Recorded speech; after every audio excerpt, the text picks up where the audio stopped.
guys, it's your girl Kiran. ਪਿਆਰ ਭਰੀ ਸਤਿ ਸ਼੍ਰੀ ਅਕਾਲ ਤੇ ਨਮਸਤੇ। ਜੀ ਆਇਆਂ ਨੂੰ ਸਾਰਿਆਂ ਦਾ ਇੱਕ ਹੋਰ ਡੈਂਟਲ ਵਲੌਗ 'ਚ। ਉਮੀਦ ਕਰਦੀ ਹਾਂ ਕਿ ਸਾਰਿਆਂ ਦਾ ਹਾਲ ਬਹੁਤ ਵਧੀਆ ਹੋਵੇ। ਅੱਜ ਦੇ ਵਲੌਗ 'ਚ ਮੈਂ ਤੁਹਾਡੇ ਨਾਲ ਗੱਲ ਕਰੂੰਗੀ ਬ੍ਰਕਸਿਜ਼ਮ ਬਾਰੇ। ਬ੍ਰਕਸਿਜ਼ਮ ਇੱਕ ਕਾਮਨ ਪ੍ਰੋਬਲਮ ਆ ਜਿਹਦੇ ਵਿੱਚ ਲੋਕਾਂ ਨੂੰ ਆਪਣੇ ਦੰਦ ਘਿਸਣ ਦੀ ਆਦਤ ਹੁੰਦੀ ਆ। ਇਹਨੂੰ ਆਪਾਂ ਇੱਕ ਬੈਡ ਹੈਬਿਟ ਤਾਂ ਨਹੀਂ ਕਹਿ ਸਕਦੇ ਕਿਉਂਕਿ ਇਹ ਆਪਾਂ ਸਬਕੌਂਸ਼ੀਅਸਲੀ ਅਨਨੋਇੰਗਲੀ ਕਰਦੇ ਹਾਂ। ਤਾਂ ਜੇ ਆਪਾਂ ਟਰਾਈ ਵੀ ਕਰੀਏ ਆਪਾਂ ਨਹੀਂ ਆਪਣੇ ਦੰਦ ਘਿਸਣੇ ਰਾਤ ਨੂੰ ਸੌਂਦੇ ਹੋਏ, ਫਿਰ ਵੀ ਆਪਾਂ ਅਨਇੰਟੈਂਸ਼ਨਲੀ ਘਿਸਾਂਗੇ ਆਪਣੇ ਦੰਦਾਂ ਨੂੰ। ਅੱਜ ਦੇ ਵਲੌਗ 'ਚ ਮੈਂ ਤੁਹਾਡੇ ਨਾਲ ਗੱਲ ਕਰੂੰਗੀ 2 ਹੋਮ ਰੈਮੀਡੀਜ਼ ਬਾਰੇ ਜੋ ਇਸ ਪ੍ਰੋਬਲਮ ਦੇ ਵਿੱਚ ਥੋੜੀ ਜਿਹੀ ਹੈਲਪਫੁਲ ਹੋ ਸਕਦੀਆਂ ਵਾ।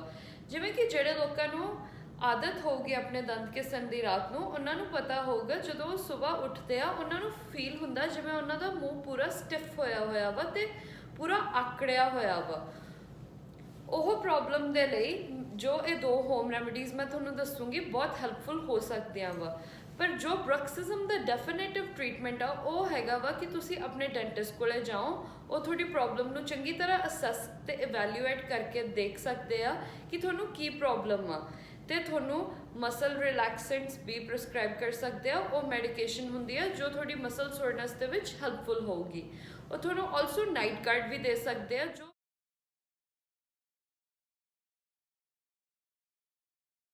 ਇੱਕ ਪਲਾਸਟਿਕ ਟਾਈਪ ਦਾ ਮਟੀਰੀਅਲ ਹੁੰਦਾ ਵਾ ਜੋ ਦੰਦਾਂ ਨੂੰ ਕਵਰ ਕਰ ਦਿੰਦਾ ਵਾ, ਇੱਕ ਗਾਰਡ ਵਾਂਗੂ ਹੁੰਦਾ। ਮੈਂ ਵੀਡੀਓ ਦੇ ਵਿੱਚ ਫੋਟੋ ਪਾਉਂਗੀ ਨਾਈਟ ਗਾਰਡ ਦੀ।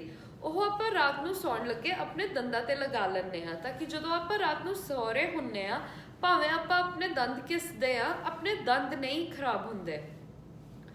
ਮਸਲ ਸੋਰਨੈਸ ਇੱਕ ਕੱਲੀ ਪ੍ਰੋਬਲਮ ਨਹੀਂ ਜੋ ਬ੍ਰਕਸਿਜ਼ਮ ਕਰ ਸਕਦਾ ਵਾ, ਉਹ ਆਪਣੇ ਦੰਦਾਂ ਨੂੰ ਵੀ ਖਰਾਬ ਕਰ ਸਕਦਾ। ਜੇ ਆਪਾਂ ਆਪਣੇ ਦੰਦਾਂ ਨੂੰ ਘਿਸੀ ਜਾਵਾਂਗੇ ਇੱਕ ਪੁਆਇੰਟ ਤੇ ਆਪਣੇ ਦੰਦਾਂ ਦੀ ਜੋ ਨਸ ਹੁੰਦੀ ਆ ਉਹ ਐਕਸਪੋਜ਼ ਹੋ ਜਾਂਦੀ ਆ, ਜਿਹਦੇ ਕਰਕੇ ਬਹੁਤ ਪੇਨ ਹੋ ਸਕਦੀ ਹੈ ਤੇ ਬਹੁਤ ਪ੍ਰੋਬਲਮਸ ਆ ਸਕਦੇ ਆ, ਜਿਵੇਂ ਕਿ ਰੂਟ ਕੈਨਾਲ ਕਰਾਉਣਾ ਪੈ ਸਕਦਾ ਵਾ ਜੋ ਹੋਰ ਐਕਸਪੈਂਸਿਵ ਆ।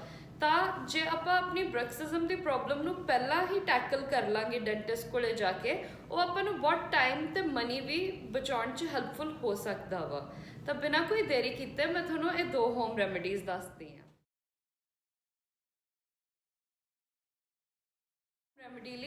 ਪਹਿਲੀ ਹੋਮ ਰੈਮੀਡੀ ਲਈ ਤੁਹਾਨੂੰ ਇੱਕ ਬੋਲ ਚਾਹੀਦਾ ਹੋਊਗਾ ਤੇ ਇੱਕ ਟਾਵਲ। ਬੋਲ ਦੇ ਵਿੱਚ ਤੁਸੀਂ ਲੂਪ ਵਾਰਮ ਪਾਣੀ ਪਾ ਲਓਗੇ। ਬਸ ਇੰਨਾ ਧਿਆਨ ਰੱਖਿਓ ਪਾਣੀ ਜ਼ਿਆਦਾ ਗਰਮ ਨਾ ਹੋਵੇ। ਤੁਸੀਂ ਜਾਂ ਤਾਂ ਮਾਈਕ੍ਰੋਵੇਵ ਦੇ ਵਿੱਚ ਪਾਣੀ ਨੂੰ ਹੀਟ ਕਰ ਸਕਦੇ ਹੋ ਜਾਂ ਇੱਕ ਪਤੀਲੇ ਦੇ ਵਿੱਚ ਪਾਣੀ ਪਾ ਕੇ ਸਟੋਵ ਤੇ ਵੀ ਹੀਟ ਕਰ ਸਕਦੇ ਹੋ, ਜਿਵੇਂ ਤੁਹਾਨੂੰ ਕਨਵੀਨੀਅੰਟ ਲੱਗਦਾ ਵਾ। ਇਸ ਰੈਮੀਡੀ ਦੇ ਲਈ ਆਪਾਂ ਕੀ ਕਰਾਂਗੇ, ਆਪਾਂ ਟਾਵਲ ਨੂੰ ਲੈ ਕੇ ਪਾਣੀ ਦੇ ਵਿੱਚ ਡਿਪ ਕਰ ਦੇਣਾ। ਮੈਂ ਆਪਣੇ ਟਾਵਲ ਨੂੰ ਗਰਮ ਪਾਣੀ ਜਿਹੜਾ ਸੀਗਾ ਮੇਰਾ ਬੋਲ 'ਚ ਉਹਦੇ ਵਿੱਚ ਡਿਪ ਕਰਕੇ ਨਿਚੋੜ ਲਿਆ ਵਾ ਤੇ ਇਹ ਮੈਂ ਟਾਵਲ ਲੈ ਕੇ ਆਪਣੇ ਮੂੰਹ ਤੇ ਰੱਖੂੰਗੀ। ਤੁਸੀਂ 10 ਮਿੰਟਸ ਐ ਰੱਖਣਾ ਵਾ ਇੱਧਰ ਵਾਲੀ ਸਾਈਡ ਤੇ, ਫਿਰ ਤੁਸੀਂ 10 ਮਿੰਟਸ ਇੱਧਰ ਵਾਲੀ ਸਾਈਡ ਤੇ। ਤੁਸੀਂ ਇਹ ਐਟਲੀਸਟ 20 ਜਾਂ 30 ਮਿੰਟ ਕਰਿਓ ਸਵੇਰ ਸ਼ਾਮ। ਇਹ ਬਹੁਤ ਹੈਲਪਫੁਲ ਆ ਮਸਲ ਸੋਰਨੈਸ ਦੇ ਲਈ।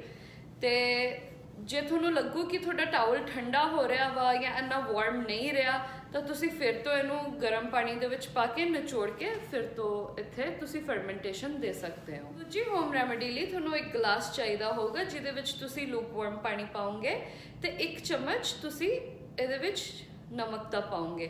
ਇਹਨੂੰ ਤੁਸੀਂ ਮਿਕਸ ਕਰ ਲੈਣਾ ਵਾ। ਮਿਕਸ ਕਰਨ ਦੇ ਬਾਅਦ ਤੁਸੀਂ ਆਪਣਾ ਇਹਨੂੰ ਜਿਵੇਂ ਇੱਕ ਸਿਪ ਲਓਗੇ ਪਾਣੀ ਦਾ ਤੇ ਤੁਸੀਂ ਆਪਣਾ ਬੇਸਿਕਲੀ ਮੂੰਹ ਟੇਢਾ ਕਰਕੇ ਐ ਕਰੋਗੇ ਤਾਂ ਕਿ ਜਿਹੜਾ ਆਹ ਏਰੀਆ ਵਾ ਇੱਥੇ ਜਿਹੜਾ ਆਪਣੀ ਲਾਸਟ ਵਾਲੀ ਅਕਲ ਜੜ ਵਾਲਾ ਏਰੀਆ, ਉੱਥੇ ਵੀ ਜੋ ਫੂਡ ਟ੍ਰੈਪ ਹੋਇਆ ਹੋਊਗਾ ਉਹਨੂੰ ਵੀ ਤੁਸੀਂ ਕੱਢ ਸਕਦੇ ਹੋ।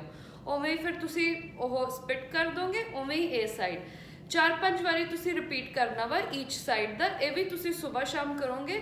ਇਹ ਨਾ ਹੀ ਤੁਹਾਡੀ ਮਸਲ ਸੋਰਨੈਸ ਲਈ ਹੈਲਪਫੁਲ ਹੋਊਗਾ ਪਰ ਆਲਸੋ ਜਿਹੜੀ ਆਪਣੀ ਅਕਲ ਜੜਾਂ ਵਾ, ਜਿਵੇਂ ਕਿ ਮੈਂ ਤੁਹਾਨੂੰ ਸਾਰਿਆਂ ਨੂੰ ਦੱਸਿਆ ਸੀ, ਇਹ ਟੇਢੀਆਂ ਆਉਂਦੀਆਂ ਵਾ ਤੇ ਆਪਣਾ ਜੋ ਖਾਣਾ ਫਸਦਾ ਉੱਥੇ ਕੱਢਣਾ ਬਹੁਤ ਔਖਾ ਹੁੰਦਾ, ਜਿਹਦੇ ਕਰਕੇ ਨਾਲ ਦਾ ਦੰਦ ਵੀ ਖਰਾਬ ਹੋਣਾ ਸ਼ੁਰੂ ਹੋ ਜਾਂਦਾ ਵਾ। ਉੱਤੇ ਮੈਂ ਫਿਰ ਤੋਂ ਲਿੰਕ ਪਾ ਦੂੰਗੀ ਪ੍ਰੀਵੀਅਸ ਵੀਡੀਓ ਦਾ, ਜਿਹਦੇ ਵਿੱਚ ਮੈਂ ਤੁਹਾਨੂੰ ਮਾਡਲ ਤੇ ਸਾਰੀ ਡਿਫਰੈਂਟ ਡਿਜ਼ੀਜ਼ਸ ਦਿਖਾਈਆਂ ਸੀਗੀਆਂ, ਡਿਫਰੈਂਟ ਕੰਡੀਸ਼ਨਸ ਜੋ ਹੋ ਸਕਦੀਆਂ, ਜਿਵੇਂ ਦੰਦ ਦਾ ਕੀੜਾ ਲੱਗਣਾ ਜਾਂ ਫਿਰ ਆਪਣੀ ਅਕਲ ਜੜਾਂ ਕਿਵੇਂ ਟੇਢੀਆਂ ਹੁੰਦੀਆਂ ਵਾ। ਇਹ ਮੈਂ ਸਾਰਾ ਕੁਝ ਤੁਹਾਨੂੰ ਐਕਸਪਲੇਨ ਕੀਤਾ ਸੀ। ਪਲੀਜ਼ ਤੁਸੀਂ ਫਿਰ ਤੋਂ ਇੱਕ ਵਾਰੀ ਦੇਖ ਲਿਓ। ਸੋ ਗਾਇਜ਼ ਇਹ ਸੀਗੀਆਂ ਕੁਝ ਹੋਮ ਰੈਮੇਡੀਜ਼ ਜੋ ਮੈਂ ਤੁਹਾਨੂੰ ਦੱਸਿਆ ਜੋ ਮਸਲ ਸੋਰਨੈਸ ਦੀ ਪ੍ਰੋਬਲਮ ਦੇ ਵਿੱਚ ਹੈਲਪ ਕਰ ਸਕਦੀਆਂ ਵਾ। ਬ੍ਰੈਕਸਿਜ਼ਮ ਦਾ ਡੈਫੀਨੇਟਿਵ ਟ੍ਰੀਟਮੈਂਟ ਇਹੀ ਹੈ ਕਿ ਤੁਸੀਂ ਆਪਣੇ ਡੈਂਟਿਸਟ ਕੋਲੇ ਜਾਓ ਤੇ ਉਹ ਤੁਹਾਨੂੰ ਨਾਈਟ ਗਾਰਡ ਦੇਣ ਤੇ ਅੱਗੇ ਤੁਹਾਡੀ ਪ੍ਰੋਬਲਮ ਨੂੰ ਹੋਰ ਚੰਗੀ ਤਰ੍ਹਾਂ ਇਵੈਲੂਏਟ ਕਰਨ। ਇਹਦੇ ਨਾਲ ਹੀ ਅੱਜ ਦੀ ਵੀਡੀਓ ਐਂਡ ਹੁੰਦੀ ਆ। ਉਮੀਦ ਕਰਦੀ ਹਾਂ ਕਿ ਸਾਰੇ ਆਪਣਾ ਧਿਆਨ ਰੱਖ ਰਹੇ ਹੋਣ ਤੇ ਜੇ ਤੁਹਾਨੂੰ ਵੀਡੀਓ ਵਧੀਆ ਲੱਗੀ ਹੋਏ ਥੰਬਸ ਅਪ ਦੇਣਾ ਨਾ ਭੁੱਲਿਓ ਤੇ ਜਿਨ੍ਹਾਂ ਨੇ ਆਲਰੇਡੀ ਸਬਸਕ੍ਰਾਈਬ ਨਹੀਂ ਕੀਤਾ ਮੇਰੇ ਚੈਨਲ ਨੂੰ ਸਬਸਕ੍ਰਾਈਬ ਕਰਨਾ ਨਾ ਭੁੱਲਿਓ।